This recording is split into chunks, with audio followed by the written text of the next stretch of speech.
Ipapakita ko ho sa inyo mga boss chief mo sir, eto pong, kay Luis Chavit Singson na eto yung press conference niya. Oh, yung kanya hong press conference mga boss chief mo sir, na ay naku, walang sawa paulit-ulit na laging sinasabi, ayan babagsak na si Bongbong Marcos, pasasamahin natin yung mga religious group et cetera, et cetera. Pakinggan niyo ho, oh. Will be arrested because of possible inciting to sedition because of Naku po, ayan na. May mga nakakapansin na siguro. 'Di ba, doon sa mga panawagan ni Luis Chavit Singson at doon sa mga paninira ni Luis Chavit Singson sa ating Pangulo. Hindi naman ho matatanong 'yan ng isang reporter o ng mamamahayag, mga kababayan. No, kung malayo doon sa kanilang pinag-uusapan.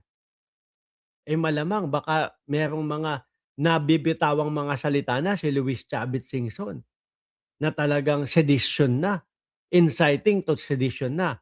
Yun ngang isa 'di ba si ano pangalan nun, si Pokis? Oh, sinasabi niya, "Eh, wala naman akong sinasabing gano'n, hindi ko naman hinihimok yung mga militar na magtanggal ng suporta." May pinakita tayong video nun na mismong sinasabi niya na mag-withdraw ng suporta yung mga militar at meron pa siyang mga ibang hinihimok.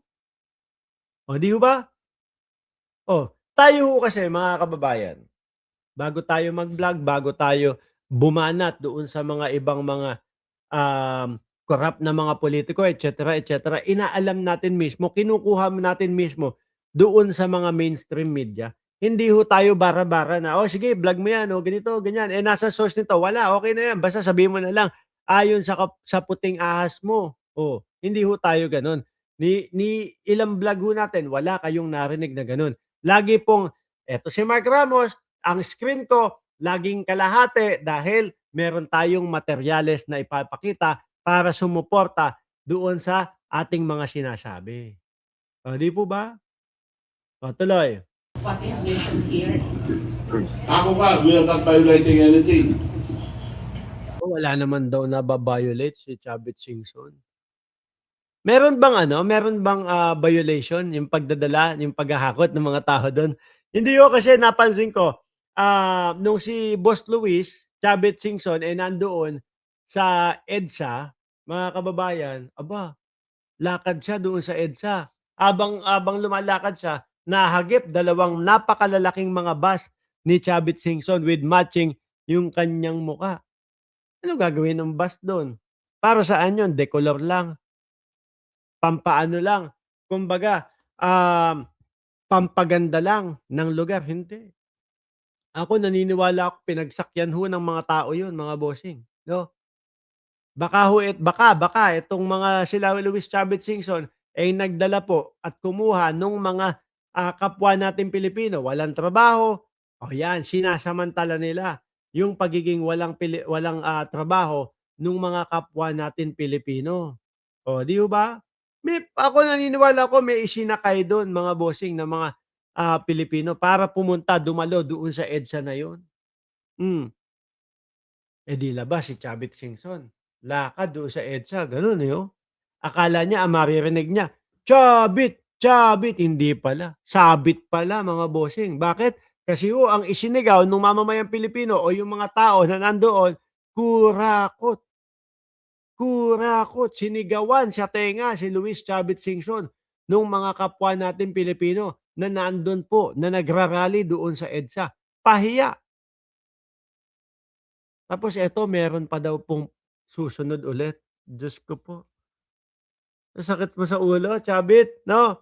Meron pa daw hong susunod mga kababayan at ang pangalan daw ho nitong susunod ay The Big One daw po.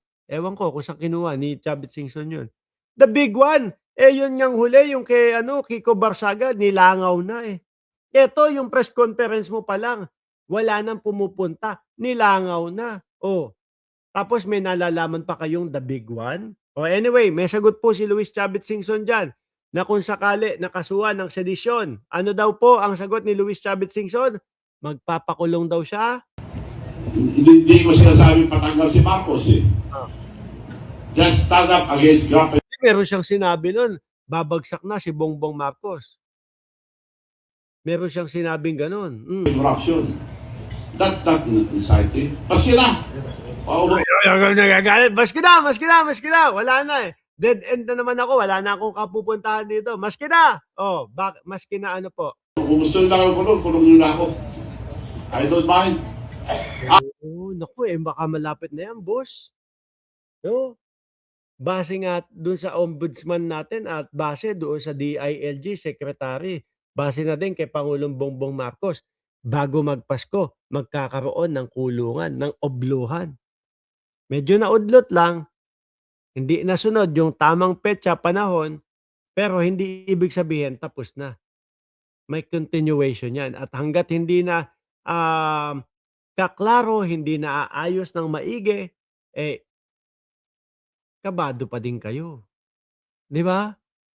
Kabado pa din ho sila. By the way, for the information of everybody, they tried to file a Yan. They try to file a what? plunder case against me. Hindi po Oh. Oy, sandali lang, kinasuhan ka din nung mga kaano mo nung mga kalugar mo di ba? totoo yun. Kung totoo yun, magpapakulong ako. Oh, mapapatunayan yan, mapapatunayan. Pagalingan ng lawyer at pagalingan ng depensa niyan. 'Di ba? Ngayon sila magpapakita ng mga ebidensya laban sa iyo. Ikaw naman dedepensa ka naman doon sa mga pinapakita nilang ebidensya. Saka sagutin, ano?